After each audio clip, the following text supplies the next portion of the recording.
This video is about when you're picking Yunara, you should actually draft around her. So this is the third game of T1 against Genji, the two best LCK teams, and we can take a look at what champs that are gone. So in general, you would have something that could peel Yunara.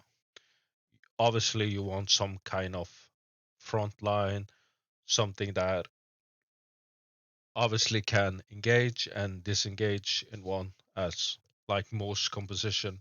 But for Yunara, it's so important. It's a little bit different with the other scaling champions. You have um, Jinx, you have Aphelios, and Smolder. I will exclude Smolder in this conversation, but I think more about Jinx and Aphelios because, of course, you would like to have a composition around both of them, but you don't necessarily need it if you get late game Jinx. Late game, you get one reset, and it just feels like GG. She kills you in half a second with her passive. Aphelios late game, right gun, hit 3 to 5 people with the ult, and it's just 10k insta damage, right? So it's a little bit different. Yunara need to have the team build around her to be um, really strong. So the interesting part with this game three is that Pantheon was obviously picked, probably an S tier champ, obviously Urgon, and obviously Sinsao for owner. And the obvious pick that's left is Wukong, which is a really strong jungler. And game three, you see Annie. So when T1 got Yuna and they left Wukong Annie up, it's pretty obvious that it will be quite a heavy dive composition and a really early mid game centric composition. So if you look at the ban, Asir is obviously an obvious ban, but the key is Bard. Not only is Bard really good, but I mean, it's Keria. Do I need to say anything else? And also, Bard is really good into what Genji probably wants to do. So let's take a look. Like Genji could try to match, as I said, with the late game composition with Jinx, Aphelios, Smolder as an example. But in this case, if you think about a draft tree, you can branch into late game or early game. And with Wukong, you could go more like mid late game. But with Annie, you are kind of signaling you want to go more into early mid game. So the assumption would be, or one of the assumption would be, you will have a really strong AD carry in like early mid game. So what early mid game AD carry is left? Lucian is gone. One obvious pick would be Varus uh, for Genji. One would be Jin. One would be MF, even though I think she fallen off. And Kalista, but I don't think Kalista is like S tier at the moment or particularly strong. But Varus and Jin maybe MF. So you as T1 you would expect to meet probably one of those AD carry. Of course, you Genji can branch out into the late game and pick Jinx Aphelios, but it's less likely. So let's take a look at what T1 picks. So think about it. Obviously, Victor will do fine in the 1v1, but it's really, really late game scaling with the Yunara, and I don't necessarily like it that much, simply because you probably will have an AD carry that will suffer in lane, and you will outscale in the bot lane, and you kind of need to have a little bit early mid game as well. You can't just go balls deep late game because it will be literally unplayable for the like 15, 20 first minutes, and Genji is the best macro team in the world. So the game will probably just end before you actually get your items to win the game. So I would much rather pick another mid lane for Faker that could match a little bit better. And one option, think a little bit about it. You know they want to dive your Yunara. So as a support, one obvious option would be Lulu, Janna in worst case, uh, Brown maybe, something like that, but you're lacking a little bit engaged. But since Genji want to dive in to you, Nautilus, for example, less Leona, but Leona is an option. The obvious one is Rakan, right? So it would make more sense, in my opinion, to pick something like Silas. Yes, it will be a little bit rough lane, but at least he's a little bit better, like early mid game if you're gonna fight, and as well as it will be obviously pretty good ultimates today because the Yunara is gonna get dove. So the jungler would also make more sense to have something that can peel. So Sejuani not really a peel champ, I guess. Skarner is an option. Don't necessarily like it. I would rather much see something like a Maokai. The reason why I would much more see Maokai is that, in my opinion, I think Maokai is just simply better at peeling than Skarner. Also, um, his disengage is pretty good with the ult, and you can create a lot of space with the ultimate. Also, since you have such a late game composition already with Victor and Yunara, you will never ever be first on objectives, and somebody needs to check the brushes, and you can at least use your sapling to check, and also you have the option to actually put the Maokai in as a support, because one obvious option is Rakan, and obviously Rakan won't suffer into Maokai, but then you have, maybe you can get a better jungler when you see the composition. But a full dive early mid game composition from Genji shouldn't be a surprise. So I guess T1 just think this is the best option, but I would much rather see Maokai Pictor as an option, because I think you could actually pick Maokai in uh, in worst case put him as support and pick J4. Also,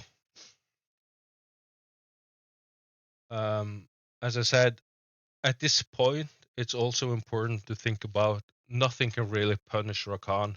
You have the next ban phase. So obviously you have Karma, Lulu could be rough. And Lulu is probably a good ban because it helps with the peeling part, which is so important. So Lulu will you pick a support perhaps at this point and you just ban Lulu. Um, but yeah. Also, besides Karma, Lulu, it's not so many supports left that can really punish the Rakan pick. So I think it's a really good pick, and it's really consistent with the team composition. I mean, it's really face up. We're gonna dive your Yunara, and she's gonna die. Same with Victor. And the one item spike, like half, but especially 1 to 2 items for Genji, is just insane. It will be so incredibly difficult to play for T1. Lulu's gone, and perhaps another support ban. Another option would be uh, to ban, um, instead of Lulu, you could argue you could ban a top lane, pick the AD carry. You don't care if they get Lulu, but I think it's a good ban. And just have even more. But banning bot lane make a lot of sense. You can pick your AD carry and counter with top lane, or at least pick a top lane that fits your composition. So Nautilus, yes, makes sense. He's decent, I guess, appealing with E, passive, alt. Obviously, you want to engage. He's good at engaging as well. So it makes sense. Bard obviously is gone, really good. If you know your the enemy team is gonna die, you want Bard. Renata's gone, sadly. So I assume okay. So take a look. Saya's gone. I don't think they would have picked Saya anyway, but I don't think they will go late game. I think they will pick Varus or Jin, maybe MF. You could go Smolder, you could go Jinx, Aphelios, but it doesn't really fit the theme. So you want a strong lane. Varus has been used as a Yunara counter when they tried, especially for lane. Seems really good. Smolder, I mean, if you're going to scale. But with Annie, Wukong, I think you go, yeah, something like Jin, because this will be a difficult bot lane. Even if they pick Karma, I think it could be a little bit problematic. And also, if you pick Karma, the lane might be okay, but you can't really fight that one item or two. It will be really difficult. So Yorick is one of the champions that people say is strong and it's left. But this is my issue. T1 doesn't build around the Yunara because yes, you have a Victor and Yunara that will totally outscale, definitely. But I don't think you will get to 3 items and outscale them. And also, you don't have a lot of peel. So Wukong, Rakan, any flash ult. I mean, it will be so hard to play the game. And this is why I think Maokai Flex would be so much better than Skarner. Because since you see Rakan, you could argue to put the Maokai in bot lane. Then you have the peel, and you can pick, for example, J4 and something like a blind Gragas. Gragas can build more tank, and you have the option of actually trying to split the enemy team. I'm not saying they would have won with Gragas top lane blind. Gragas would actually do pretty well into most of the champions that are left. Since Mbessa's gone, Gwen is gone, like most of the champion think about are gone, and then since it's Keen, you can assume something like Cassandra will come in, and Gragas will do simply just fine. But at least think about it. Like, even if they don't pick Cassandra, they could pick Ornn, but Gragas would do fine. But my point would be that if you had Maokai, even if you put him in jungle and you had Gragas, obviously a little bit AP heavy on the top mid side, so that would be an issue. But you could put Maokai bot lane with Yunara. Probably it's okay into Rakan. You have J4, so you have the AD in the jungle and more AP in the mid lane. And also J4 can go in Cataclysm at least. Obviously, they have a lot of dashes, but they need to use it. You have Gragas to try to split up the fight, if possible. And also, you have your engage and you have your disengage. The issue now is that even if they pick something like Brown, try to keep them alive, it's not enough, and you don't have enough re-engage. I mean, Tom Kench is obviously an option, but if you eat Yunara or Victor, I mean, the other person is just dead when they switch targets. So um, even though I don't think necessarily Gragas is incredibly good, I think he would fit the theme of building around Yunara. So I think teams should at least think about it when they try to pick this champion, because she's not like Aphelios, she's not like Jinx. You don't get a reset and you run like a billion. You don't get a billion MS and attack speed, and um, you can't just ult and you do 10k damage. So people should really think about when they pick Yunara, you need to build your team around her.